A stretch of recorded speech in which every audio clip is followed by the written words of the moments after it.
One of the more interesting and unique robots in the emerging humanoid space has received an unexpected upgrade.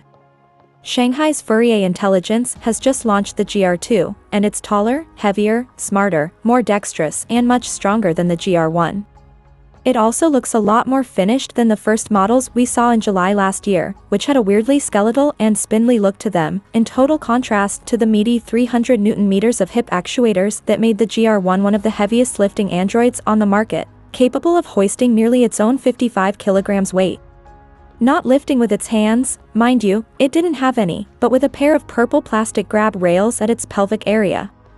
Fourier conceived the GR series humanoids as home helpers for elderly and disabled patients, particularly in countries with rapidly aging populations, and no guarantee that human workers will be around to help people get in and out of beds and wheelchairs.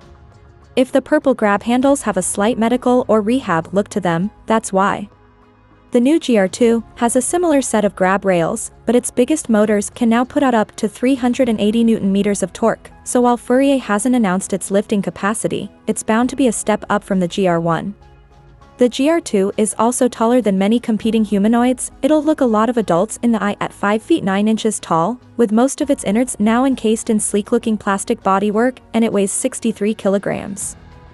It's also got a pretty decent-looking set of hands, an extremely complex and critically important part of any android. The GR-2's new hands appear to be electrically actuated, so they won't be as quick or strong as Sanctuary's remarkable Phoenix and its hydraulic hand system, but they offer 12 degrees of freedom and tactile force sensing, allowing them to dynamically adjust their grip in real time, and feel out shapes and materials.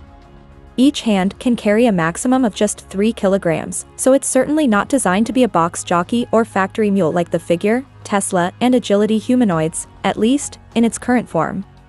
Those 12 degrees of hand movement freedom don't bring the GR-2 up level with the human hand, which offers around 27 degrees of freedom thanks to a chaotic-looking bone and muscle structure.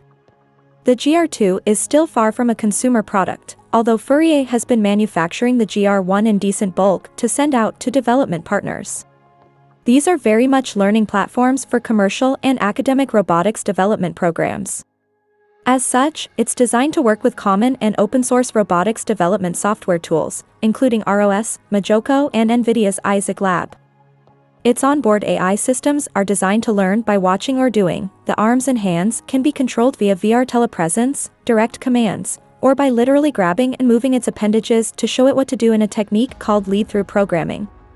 It's certainly remarkable seeing how quickly these AI-powered humanoids are developing. Realistically, most of the leading contenders now look like their robotic bodies are already good enough to be very useful in the real world, even if they're clearly going to improve in leaps and bounds in the coming months and years.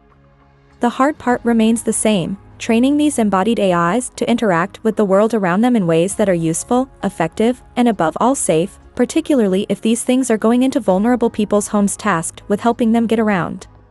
But given enough training data, enough juice, and enough computing power, modern AI technology is already achieving spectacular things, and advancing at a rate faster than any previous cutting-edge technology one can recall. Humanoids still look even more like wobbly toddlers than large language model AIs like ChatGPT, but with no less of a prize than unlimited cheap labor, uncapped economic productivity, and a post-work society in their sights. The companies pushing this tech forward are well-funded, highly motivated, and very eager to get these things into circulation. I sure wouldn't bet against them over a 5 or 10-year time horizon.